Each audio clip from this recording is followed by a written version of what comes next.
Médico otorrinolaringólogo, estamos hablando sobre las amígdalas. Justamente antes de irnos a la pausa, le comentaba a la doctora que nos hablara un poco sobre la cirugía y justamente comenzamos hablando sobre esta parte. Nos decía que muchos niños presentan apnea obstructiva del sueño.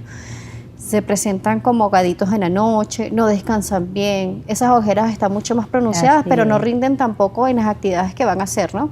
Y tienen retraso en el rendimiento escolar. Entonces, la primera causa para operar las amígdalas en el niño es por hipertrofia o por hiperplasia, que ocasione un aumento de tamaño tal que produzca ese problema de obstrucción respiratoria, con ronquido, sin ronquido, siempre y cuando el paciente haga apnea. Esa es la primera indicación, por aumento de tamaño. Luego la otra indicación es por infecciones recurrentes. Ya 7 infecciones al año es indicativo para hacer una cirugía. Tenemos otras indicaciones que son como más relativas.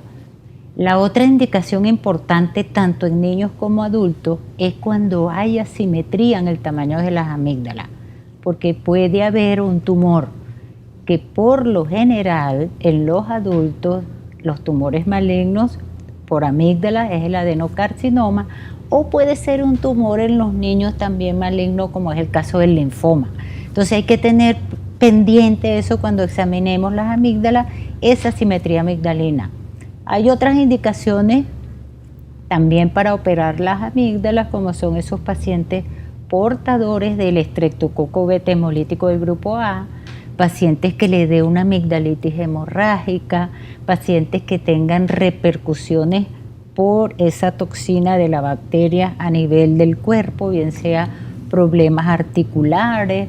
Entonces hay que sopesar muy bien las indicaciones y sobre quién vamos a trabajar y la edad. Muy importante la edad del paciente. La edad nos dice que los primeros 4 años de vida son importantes y necesarios para nuestro sistema inmune, pero también existen criterios para eliminarlas antes de los 4 años, dependiendo de lo que esté sucediendo con este niño.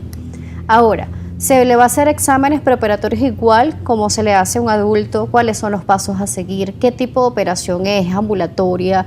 ¿Es una operación que amerita reposo? ¿Qué va a pasar con este niño, por ejemplo, si está acudiendo a la escuela o a algún tipo de nivel primario para comenzar la educación? Sí. La adenotonsilectomía es la operación más común y más sencilla. Es la que más se le practica a los niños, pero lejos de eso, requiere que se haga toda la evaluación especial para no tener complicaciones que pueden ser prevenibles.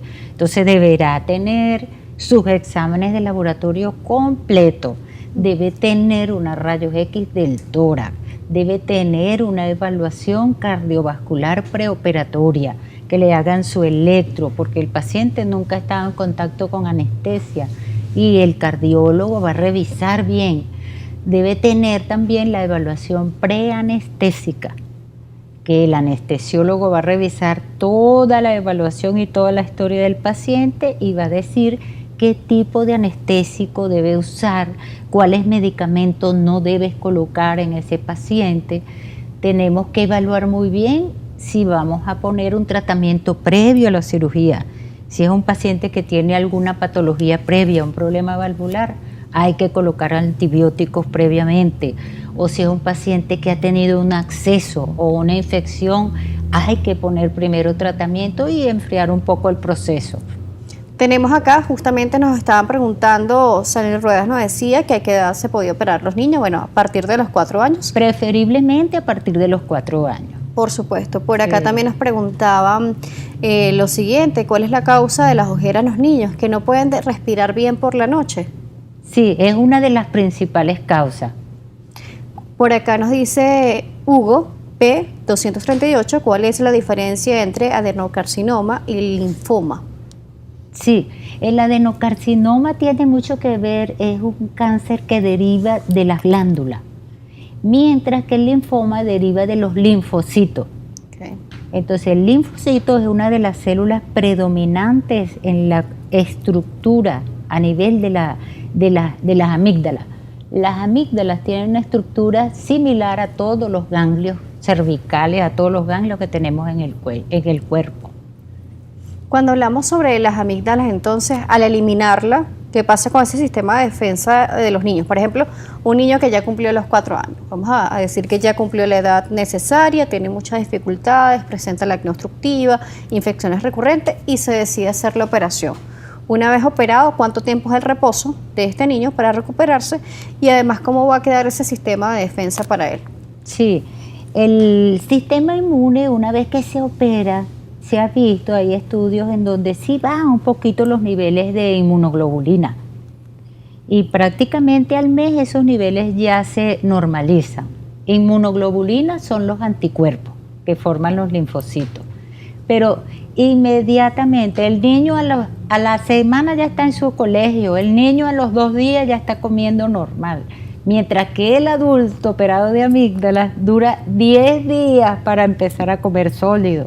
Y le da mucho dolor, porque la cicatrización es diferente, es como más fibrosa. Y duele mucho más en los adultos que en los niños. En los niños prácticamente casi no duele. Esto es una ventaja entonces. Entonces, deben de ir al colegio después de los 10 días. Deben estar en piscina después del mes. Y pueden al mes ya tener todas sus actividades normales.